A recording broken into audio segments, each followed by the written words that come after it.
কল্পনা করুন বিশ্বের সবচেয়ে শক্তিশালী সামরিক দেশ আমেরিকা, যার অস্ত্রের ওপর নির্ভর করে অর্ধেক বিশ্ব। সেই আমেরিকাকে ভারত একটা ঝটকায় বলে দিল যে তোমার দাদাগিরি আর চলবে না। এই অভূতপূর্ব ঘটনায় ভারতের সাহস দেখে বিশ্বের নেতারা হতবাক, কারণ এখন পর্যন্ত কোনো দেশ আমেরিকার সামনে এভাবে দাঁড়িয়ে তার দাম বাড়ানোর খেলা বন্ধ করেনি। কিন্তু ভারত করেছে, এবং এর পেছনে লুকিয়ে আছে একটা মাস্টার প্ল্যান, যা চায়নার সমুদ্রীয় হুমকির মোকাবিলা করতে ভারতকে আরও শক্তিশালী করবে, যা আপনারা আজকের ভিডিওতে বিস্তারিত জানবেন। এই সাহসী পদক্ষেপ ভারতের জাতীয় গর্বকে নতুন উচ্চতায় নিয়ে যাচ্ছে, যেখানে আমরা আর কারও দয়ার ওপর নির্ভর করব না। এই ঘটনার পেছনের রহস্য উন্মোচন করতে ভিডিওটা শেষ পর্যন্ত দেখুন, কারণ এখানে লুকিয়ে আছে ভারতের ভবিষ্যতের একটা বড় ছবি, যা আপনাদের অবাক করবে। বন্ধুরা, আসুন প্রথমে একটু পিছনে যাই, যাতে বুঝতে পারেন কেন এই ঘটনা ভারতের জন্য এতটা গুরুত্বপূর্ণ। ভারতের নৌবাহিনী সব সময় সমুদ্রে চোখ রাখার জন্য শক্তিশালী যন্ত্রপাতির ওপর নির্ভর করে, বিশেষ করে ভারত মহাসাগরীয় অঞ্চলে, যেখানে চায়না তার সাবমেরিন এবং জাহাজগুলো পাঠিয়ে চাপ তৈরি করছে। এখানে P-8I পোসাইডন বিমানের কথা আসে। এটা একটা বিশেষ ধরনের বিমান, যা সমুদ্রে লুকিয়ে থাকা সাবমেরিন খুঁজে বের করে, গুপ্তচরবৃত্তি করে এবং দীর্ঘ সময় আকাশে থেকে নজরদারি করে। সহজ কথায় বললে, এটা যেন একটা আকাশের গুপ্তচর, যা 41,000 ফুট উঁচুতে উড়ে 10 ঘন্টা পর্যন্ত থাকতে পারে এবং সমুদ্রের বিশাল এলাকা কভার করে। ভারত 2009 সালে প্রথমে 8টা এমন বিমান কিনেছিল আমেরিকার বোয়িং কোম্পানি থেকে। তারপর 2016-তে আরও 4টে, মোট 12টা এখন আমাদের নৌবাহিনীতে চালু আছে। এগুলো আমাদের INS রাজালি এবং INS হাংসা বেস থেকে অপারেট হয়, এবং চায়নার সাবমেরিনের গতিবিধি ট্র্যাক করতে এরা অত্যন্ত কার্যকরী। কিন্তু এখন চায়না তার নৌশক্তি আরও বাড়াচ্ছে, ভারত মহাসাগরে আরও জাহাজ পাঠাচ্ছে, তাই আমাদের আরও এমন বিমান দরকার। 2021 সালে ভারত আমেরিকাকে বলেছিল যে আমরা আরও 6টা চাই, এবং আমেরিকা রাজি হয়ে দাম বলেছিল প্রায় $2.4 বিলিয়ন। কিন্তু তারপর কি হলো? মহামারী এবং সাপ্লাই চেনের সমস্যার নাম করে আমেরিকা দাম বাড়িয়ে $3.6 বিলিয়ন করে দিল, অর্থাৎ প্রায় 50% বেশি। এটা যেন একটা দোকানদার যে প্রথমে এক দাম বলে, পরে দাম বাড়িয়ে দেয় এবং বলে নেবে তো নাও, না নিলে যাও। বন্ধুরা, এই ধরনের দাদাগিরি ভারত আর সহ্য করবে না, কারণ আমরা এখন বিশ্বের 5ম বৃহত্তম অর্থনীতি এবং আমাদের সামরিক শক্তি দিন দিন বাড়ছে। বন্ধুরা, ভিডিওতে আগে বাড়ার আগে আপনাদের কাছে একটি ছোট্ট অনুরোধ। ভিডিওটিকে ভালো লাগলে লাইক অবশ্যই করুন, সাথে সাথে চ্যানেলটিকে সাবস্ক্রাইব করে বেল আইকন প্রেস করুন, যাতে আমাদের কোনো ভিডিও আপনারা মিস না করেন।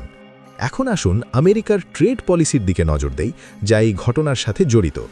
আমেরিকা ভারতের ওপর 50% ট্যারিফ লাগিয়েছে, যা আমাদের রপ্তানিকে ক্ষতিগ্রস্ত করছে। উদাহরণস্বরূপ, আমাদের টেক্সটাইল বা ফার্মাসিউটিক্যালস পণ্যগুলোর ওপর এই ট্যারিফ চাপিয়েছে আমেরিকা। আরও রাশিয়ান তেল কেনার জন্য আমেরিকা আমাদের ওপর পেনাল্টি লাগিয়েছে, যা আমাদের এনার্জি সিকিউরিটিকে প্রভাবিত করছে। কিন্তু ভারত কেন রাশিয়ান তেল কেনে? কারণ সেটা সস্তা এবং আমাদের অর্থনীতির জন্য দরকারি, বিশেষ করে যুদ্ধের সময় যখন দাম বেড়ে যায়। আমেরিকা চায় আমরা তাদের কথা মেনে চলি, কিন্তু ভারত এখন স্বাধীনভাবে সিদ্ধান্ত নেয়। পাস্টে দেখুন, 2019 সালে যখন আমেরিকা ভারতের উপর জেনারেলাইজড সিস্টেম অফ প্রেফারেন্স সুবিধা তুলে নিয়েছিল, তখন ভারতও প্রতিক্রিয়া দেখিয়েছিল ট্যারিফ বাড়িয়ে। এই ধরনের খেলা চলছে বছরের পর বছর, কিন্তু এবার ভারত একটা নতুন স্তরে পৌঁছেছে।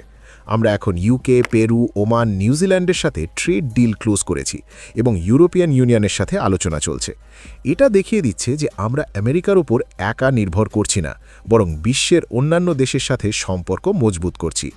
বন্ধুরা, এই স্ট্র্যাটেজি ভারতকে একটা লিভারেজ দেয়, মানে একটা চাপ দেওয়ার ক্ষমতা, যাতে আমেরিকা আমাদের শর্ত মেনে নেয়। ভারত এখন আর কারোর ডিকটেশনে চলে না, বরং ভারত নিজেই এখন নিয়ম তৈরি করছে।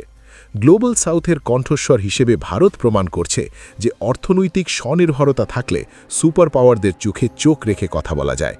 বন্ধুরা, যদি আপনারা ভারত থেকে হন, তাহলে কমেন্টে জয় শ্রীরাম লিখুন, আর অন্য দেশ থেকে হলে আপনাদের দেশের নাম লিখুন, যাতে দেখতে পাই কতটা বিশ্বব্যাপী এই ঘটনা আলোড়ন তুলছে। এবার আসল খবরের দিকে আসি, কিন্তু ধীরে ধীরে, যাতে আপনারা পুরো ছবিটা বুঝতে পারেন।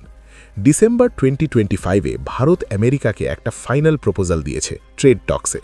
এতে বলা হয়েছে যে 50% ট্যারিফ কমিয়ে 15%-এ নামানো হোক, যা আমেরিকা শুধু ইউরোপের জন্য রেখেছে। দ্বিতীয়, রাশিয়ান তেলের পেনাল্টি পুরোপুরি তুলে নাও। তৃতীয়, অ্যাগ্রিকালচার নিয়ে কোনো আলোচনা নয়, কারণ আমাদের কৃষকদের স্বার্থ সবার উপরে। এই প্রপোজালের সাথে সাথে ভারত P8I ডিলকে পজ করে দিয়েছে, মানে আপাতত বন্ধ রেখেছে। রয়টার্স নিউজ এজেন্সি রিপোর্ট করেছে যে ভারত ট্যারিফ ডিসপিউটের মধ্যে striker combat vehicle, javelin missile এবং কিছু বোয়িং প্লেন কেনার আলোচনা পজ করেছে। এর মধ্যে P8Iও পড়ে। এটা কোনো ছোট খবর নয়, কারণ এই ডিলের মূল্য প্রায় $3.6 বিলিয়ন, যা ভারতের সামরিক ক্ষমতা বাড়াতে সাহায্য করত। কিন্তু ভারত বলেছে দাম কমাও এবং ট্রেড শর্ত মেনে নাও, না হলে ডিল এগোবে না। এটা একটা মাস্টার স্ট্রোক, কারণ এতে ভারতের বার্গেনিং পাওয়ার বাড়ছে, মানে আমরা চাপ দিচ্ছি যাতে আমেরিকা আমাদের দাবি মেনে নেয়। মনে রাখবেন, আমেরিকার অর্থনীতি টিকে আছে তাদের ডিফেন্স এক্সপোর্টের ওপর, আর ভারতের মতো বিশাল বাজার হাতছাড়া হওয়া মানে পেন্টাগনের কপালে চিন্তার ভাঁজ পড়া। হোয়াইট হাউস এখন বুঝতে পারছে যে দিল্লির সাথে জেদ করা তাদের নিজেদের ব্যবসার জন্যই আত্মঘাতী হবে। অগস্ট 2025-এ যখন আমেরিকার ট্যারিফ 25% থেকে 50%-এ বাড়িয়েছিল, তখনও ভারত একইভাবে ডিল পজ করেছিল। এখন আবার সেই কৌশল ব্যবহার করা হচ্ছে। বন্ধুরা, এতে আমেরিকার ক্ষতি হবে, কারণ তাদের ডিফেন্স ইন্ডাস্ট্রি ভারতের মতো বড় কাস্টমার হারাতে চাইবে না। আর ভারত, আমরা বলেছি যদি না হয় তো অন্য জায়গা থেকে কিনব বা নিজেরাই বানাবো। এটা ভারতের আত্মনির্ভরতার একটা উদাহরণ, যেখানে আমরা বিদেশি দাদাগিরির সামনে মাথা নোয়াব না। আমাদের বার্তা পরিষ্কার, বন্ধুত্ব হবে সমানে সমানে, কোনো বড় ভাই বা ছোট ভাই সম্পর্কের জায়গা এখানে নেই। ভারতের 140 কোটি মানুষের বাজার কোনো চ্যারিটি নয়, এটা আমাদের সবথেকে বড় শক্তি। এখন আসুন চায়নার কনটেক্সটে দেখি। চায়না ভারত মহাসাগরে তার সাবমেরিনের সংখ্যা বাড়াচ্ছে, যা আমাদের জন্য হুমকি। P8I এর মতো বিমান এগুলো ট্র্যাক করতে সাহায্য করে। কিন্তু ডিল পজ হওয়া মানে আমরা চাপের মুখে নই, বরং আমরা স্ট্র্যাটেজিক্যালি চলছি। ভারত এখন ডিফেন্স প্রকিউরমেন্ট ডাইভার্সিফাই করছে, মানে বিভিন্ন দেশ থেকে কিনছে। উদাহরণস্বরূপ ফ্রান্স থেকে রাফাল, রাশিয়া থেকে S-400। এতে আমেরিকা বুঝবে যে ভারত তার একমাত্র অপশন নয়। ভারত আজ এমন এক অবস্থানে দাঁড়িয়ে যেখানে আমরা কারো পক্ষ নিচ্ছি না, বরং নিজের পক্ষ শক্তিশালী করছি। আমাদের মিসাইল হোক বা ইকোনমি, সব কিছুতেই এখন ইন্ডিয়া ফার্স্ট পলিসি কাজ করছে। আর ট্রেডে ভারতের ফার্মারদের সুরক্ষা করে অ্যাগ্রিকালচারকে বাইরে রাখা একটা সাহসী পদক্ষেপ, কারণ আমেরিকা চায় আমাদের মার্কেট খুলে দিতে, যা আমাদের কৃষকদের ক্ষতি করতে পারে। বন্ধুরা, এই সব দেখে বোঝা যায় যে ভারত এখন বিশ্বমঞ্চে একটা শক্তিশালী খেলোয়াড়, যে তার স্বার্থ রক্ষা করতে জানে। দিন শেষে এটাই নিউ ইন্ডিয়ার বাস্তবতা। আমরা যুদ্ধের ময়দানেও যেমন লড়তে জানি, আলোচনার টেবিলেও তেমন জিততে জানি। ভারতের এই উত্থান এখন অপ্রতিরোধ্য, আর এটাই আধুনিক ভূ রাজনীতির নতুন ধ্রুব সত্য। জয় হিন্দ।